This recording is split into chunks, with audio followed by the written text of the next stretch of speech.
Bonjour à tous, alors aujourd'hui je vous propose un vrai ou faux pour préparer le bac sur les probabilités et la géométrie dans l'espace. Donc on a 5 affirmations, dans chaque cas il va falloir dire si c'est vrai ou faux en justifiant. Donc les 3 premières affirmations parlent de géométrie dans l'espace et les 2 dernières, ce sera des probabilités. Donc on commence tout de suite, première affirmation. Alors, on se place dans un repère orthonormé de l'espace, donc OIJK. Ça veut dire que les 3 axes sont orthogonaux, que les vecteurs IJK ont même norme, et on va considérer une droite, et on vous donne une représentation paramétrique de cette droite. Voilà. Ensuite, on vous donne les coordonnées de 5 points, A, B, C, D, E, et on admet, alors ça on le dit, on admet qu'A, B, C ne sont pas alignés. Alors, on peut le démontrer très facilement, je vais le faire, puisqu'on est là pour réviser. Pour démontrer que 3 points ne sont pas alignés, on regarde les vecteurs AB et AC, par exemple, on prend deux vecteurs avec les lettres AB, C, donc ici, vecteur AB, 0, moins 2, ça fait 2, 1, moins 2, moins 1, 2, moins 3, moins 1, et vecteur AC, donc 4, moins 2, 6, 3, moins 2, 1, 0, moins 3, moins 3. Je vous rappelle, pour calculer les coordonnées d'un vecteur, on fait coordonnées du point d'arrivée moins coordonnées du point de départ. Ensuite, on regarde, est-ce que ces deux vecteurs sont collinéaires? C'est-à-dire, est-ce que l'un est multiple de l'autre? Pour ça, on peut se contenter de regarder juste les abscisses et les ordonnées. Est-ce que, déjà, ça forme un tableau de proportionnalité, d'accord? Et en calculant ici le produit en croix, on fait 2 fois 1, 2, moins l'autre diagonale, moins 1 fois 6 qui fait moins 6. On trouve un nombre qui fait 8, qui est différent de 0. Donc, ce qu'on peut en déduire, si on devait justifier clairement, c'est que les coordonnées de AB et AC ne sont pas proportionnelles, donc AB et AC sont non collinaires. Non collinaires, donc les points ABC sont non alignés. Première affirmation, la droite D est orthogonale au plan ABC. Donc, qu'est-ce qu'il faut démontrer? Il y a une droite est orthogonale à un plan si elle est orthogonale à toutes les droites du plan. En termes de vecteurs, il va falloir montrer qu'un vecteur directeur de D est orthogonal à tous les vecteurs directeurs de AB. Mais comme on ne peut pas vérifier qu'on est orthogonal à tous les vecteurs, il y a une propriété qui est plus simple. Il suffit de montrer que D est orthogonal à deux droites non parallèles du plan P, donc de ABC. Alors, nous, on ne va pas faire ça avec des droites, on va faire ça avec des vecteurs. Donc, on prend un vecteur directeur, donc vecteur directeur de D, qui est donné par la représentation paramétrique. Ici, un vecteur directeur, je vais l'appeler V. On regarde les coefficients du paramètre. Ici, c'est, vous voyez, en haut, paramètre, là, j'ai plus 1. Ici, j'en ai 0, et là, j'en ai plus 2. Donc, le vecteur directeur que je peux prendre, c'est 1, 0, 2. Ensuite, il faut des vecteurs directeurs du plan de P non collinaires. Il faut que j'en trouve deux non collinaires pour avoir des droites non parallèles en fait. Et ça, eh bien, on va prendre AB et AC parce qu'AB et AC ça ne sont pas alignés. Donc on prend AB et AC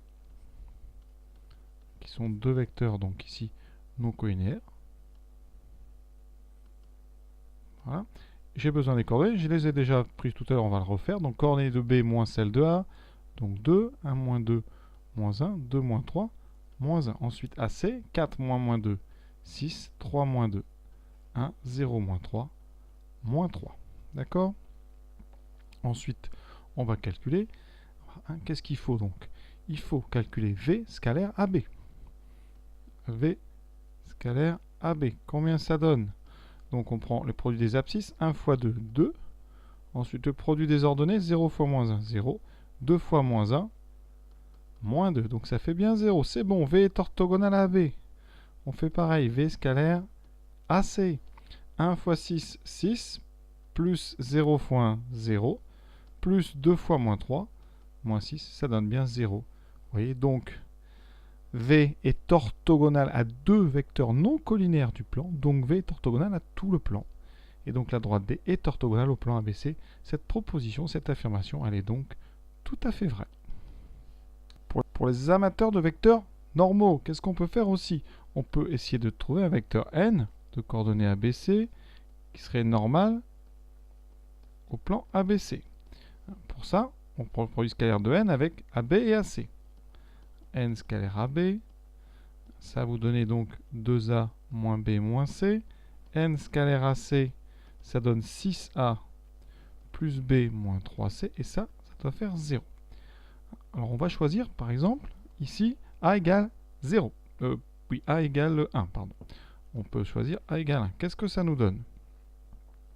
Ça va nous donner donc B plus C égale 2. Et ensuite, B moins 3C est égal à moins 6. Je résous. En faisant ici la soustraction, j'obtiens donc plus de B, C plus 3C, ça fait 4C égale 8. Donc C égale 2. Par conséquent, B vaut 0. Donc, vous auriez pu utiliser un vecteur normal du plan ABC qui a pour coordonnées 1, 0, 2. Ça, c'est beaucoup plus compliqué. Je vous conseille la première méthode, bien évidemment. Ensuite, qu'est-ce qu'on fait? On regarde le vecteur directeur de la droite D. On a dit que c'était 1, 0, 2. On remarque que ce sont les mêmes. Donc, V a la même direction que le vecteur normal au plan ABC. Donc, la droite D est orthogonale au plan ABC. Oui, c'est une autre méthode. Alors, c'est plus difficile parce que vous devez faire la recherche du vecteur normal avec ce petit système ici, dans lequel on est ici obligé de choisir. Vous avez un choix ici. Vous devez choisir une valeur pour A. En général, on choisit égal 1. Si ça ne marche pas, vous choisissez autre chose. Voilà donc ce qu'on pouvait faire pour l'affirmation numéro 1. Affirmation de la droite DE, le plan ABC sont séquents et leur point d'intersection le milieu de BC. Alors ce qu'on peut faire, c'est réutiliser pour ceux qui ont le vecteur normal de tout à l'heure. Ça va nous permettre d'avoir une équation cartésienne du plan ABC. Ça, c'est très bien. Donc, comme le vecteur normal, c'est 1, 0, 2, ABC, eh bien, vous pouvez trouver une équation cartésienne sous la forme x plus 2z plus d égale 0. On détermine d avec un point du plan. Je vais prendre le point. Donc ici, le point A. Ça fait moins 2 plus 2 fois ZA, donc plus 6 plus d égale 0. Ce qui me donne d égale moins 4. Donc, le plan ABC admet comme équation cartésienne x plus 2z moins 4 égale 0. Ensuite, on veut l'intersection avec DE, donc on va écrire une représentation paramétrique de DE. Pour ça, il me faut un vecteur directeur de cette droite, donc DE. Je vais prendre le vecteur DE, donc 5E, moins 4, moins 6, moins 10, moins 2, moins 3, moins 5. Voilà. Alors si vous voulez, vous pouvez prendre un vecteur plus court, donc vecteur directeur de DE. Je vais prendre 1, moins 2, moins 1. Donc, je propose comme représentation paramétrique de DE, x égale donc.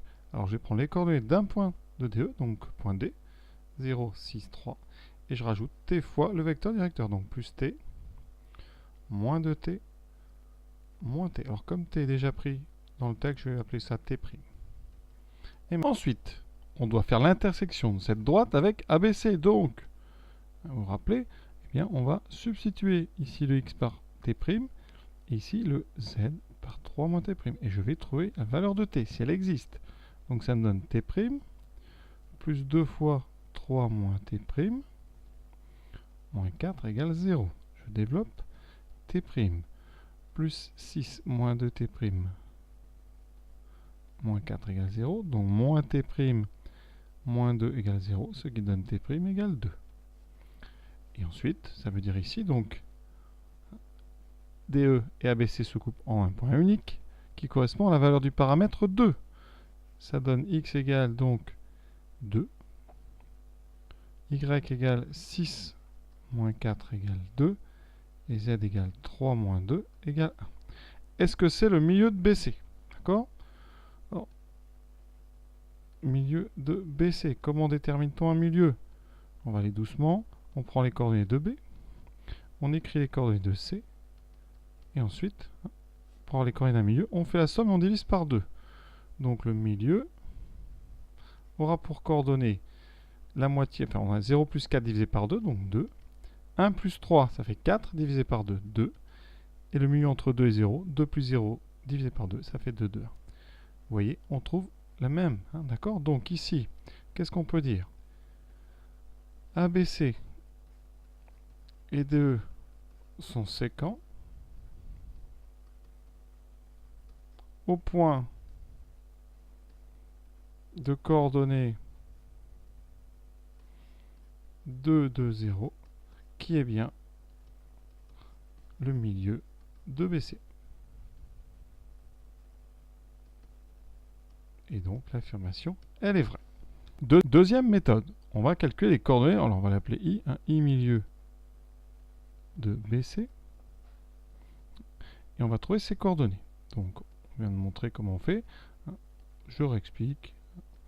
0, 1, 2, c'est 4, 3, 0. On fait la somme, on divise par 2.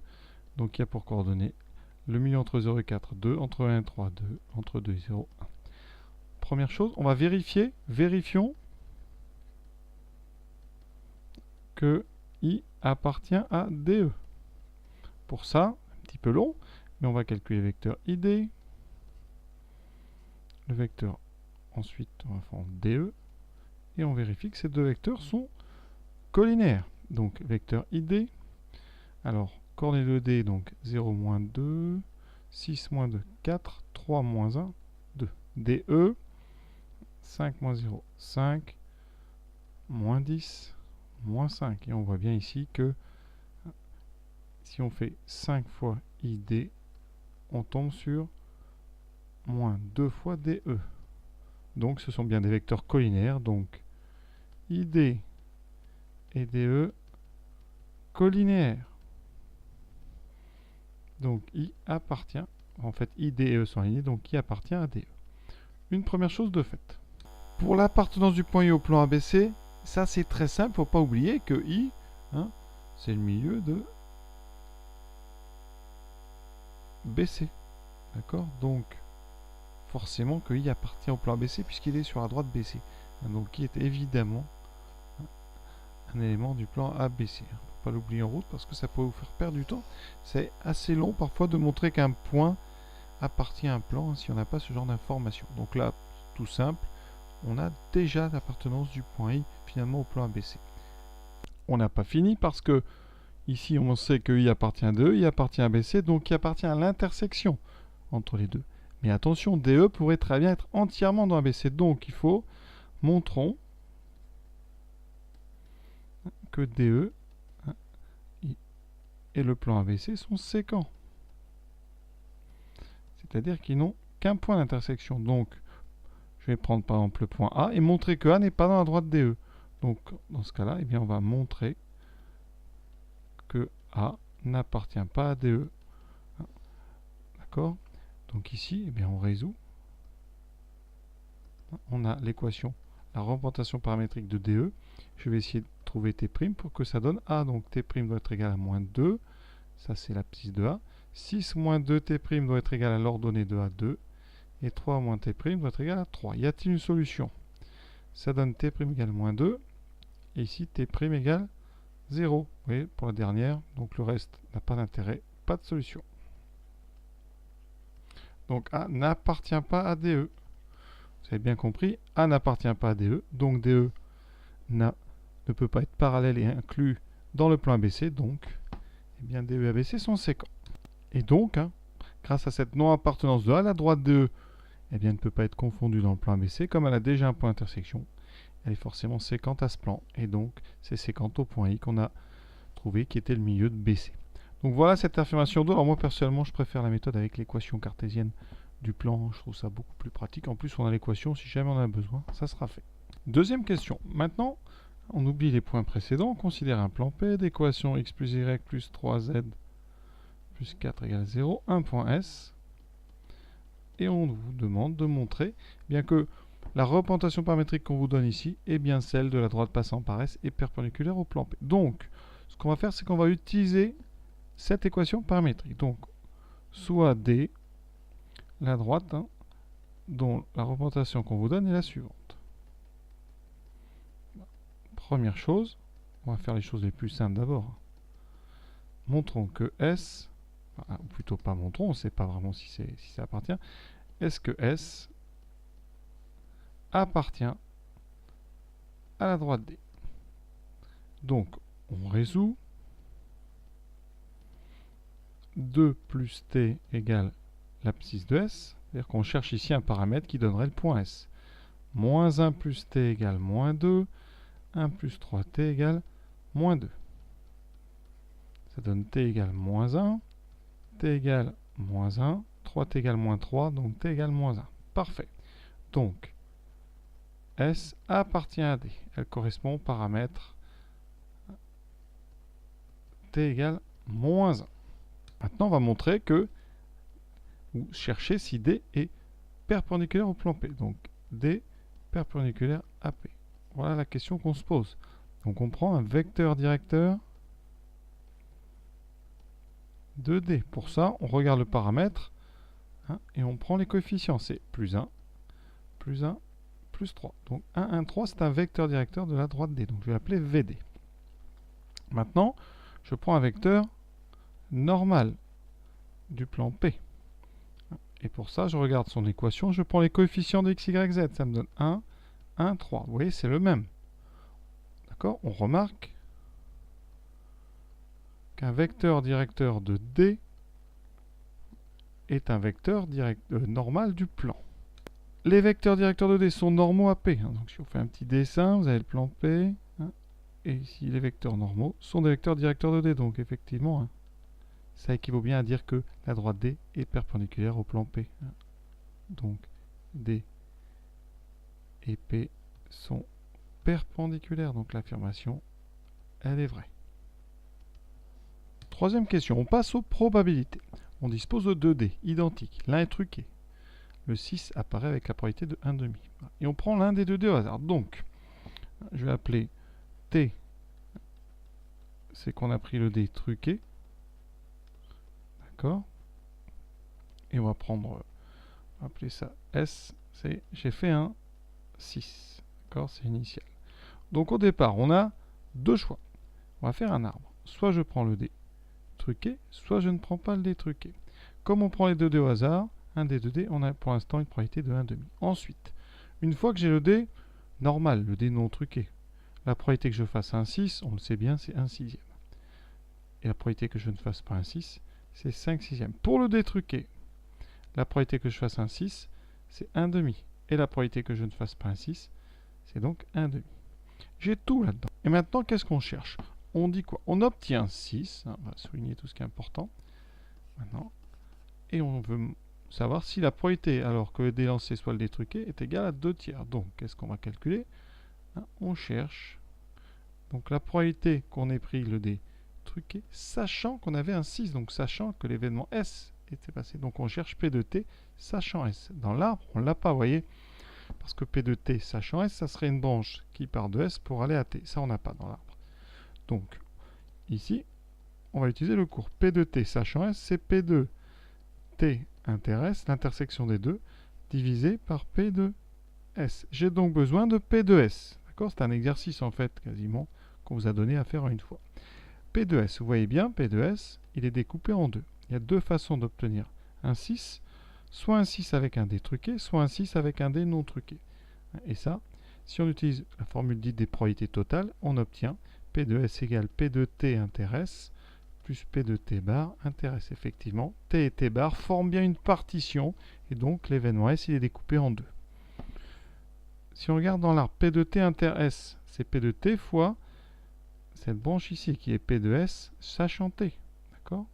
Donc on va bien le rédiger, ça fait P de T fois P de S sachant T, plus ce qui est en bas, P de T bar fois P de S sachant T bar. Maintenant, on remplace par les valeurs. P de T, 1,5, fois P de S sachant T, donc 1,5, plus 1,5 fois 1 sixième, ce qui me donne 1 quart, plus 1 douzième. On met tout sur 12, qui fera 12. Donc on multiplie ça par 3, 3 et 4, 4 douzièmes, donc ça me donne 1 tiers. J'ai besoin de P de T intéresse. Ça, j'ai déjà calculé, c'est 1,5 fois 1,5. Conclusion, je reviens, P de T sachant S, c'est donc P de T intéresse, c'est-à-dire 1,5 fois 1,5, donc 1 quart, divisé par P de S, 1 tiers. Ça me donne donc 1 quart fois 3 sur 1. Ça me donne donc 3 quarts. Donc ça n'est pas 2 tiers, c'est 3 quarts. Donc affirmation 4 fausse. Lisons le texte. On étudie la production d'une usine qui fabrique des bonbons enrobés d'une couche de cire. Voilà. Et on vous dit que le procédé d'enrobage déforme certains bonbons. La probabilité qu'un bonbon soit déformé est égale à 0,05. D'accord? Et ensuite, on vous demande, sur un échantillon de 50, la probabilité au centième qu'au moins, au moins 2 bonbons soient déformés de 0,46. Alors là, on est dans le cadre de la loi binomiale. Donc, déjà, on va appeler S, on va appeler D, ça sera mieux. D, c'est bonbon déformé. Donc ici, la probabilité d'avoir un bonbon, alors ici, on choisit donc un bonbon déformé. La probabilité, c'est 0,05. D'accord? Maintenant, on va bien choisir 50 bonbons. Et on va créer une variable aléatoire, grand X, qui est le nombre de déformés parmi les 50 qu'on a piochés. D'accord?